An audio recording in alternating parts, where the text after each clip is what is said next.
Ce layout sera utilisé pour les histoires à bonnes. Voilà la première.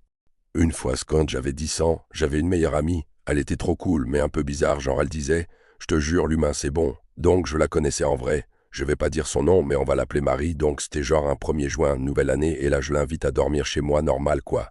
Elle dit ok, puis demain elle arrive, on mange, on s'amuse à jouer à des jeux genre GSP, et la nuit tombe, on va dans notre lit, je m'endors, et environ à 4 à 3 heures du matin, je me réveille.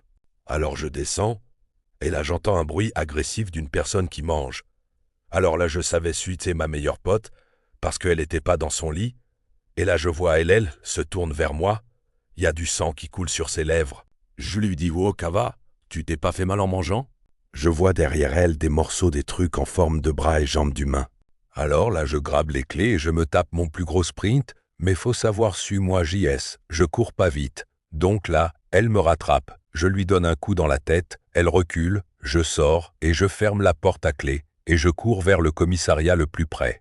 Le lendemain matin, je regarde la TV et je vois une jeune fille de 10 ans est cannibale et a décapité sa sœur de 3 ans. Elle a été mise dans un hôpital psychiatrique. Après, je l'ai plus jamais revue. Ok alors, déjà cette histoire est vraiment bizarre. Mais essayons de réfléchir 2 secondes. Déjà le truc du « j'adore manger les humains », ça peut être une blague bizarre d'enfant, une façon de choquer les autres, ou alors quelqu'un qui avait un humour très sombre. Ça veut pas forcément dire qu'elle aurait vraiment fait quelque chose. Ensuite, le réveil à 3 à 4 heures du matin.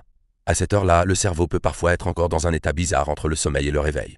Certaines personnes peuvent avoir des perceptions étranges, surtout si elles sont fatiguées ou stressées. Le sang sur les lèvres et les morceaux qui ressemblent à des bras et des jambes, il peut aussi y avoir plusieurs explications. Ça pourrait être une mise en scène, une mauvaise interprétation dans le noir, ou alors quelque chose qui a été exagéré avec le temps.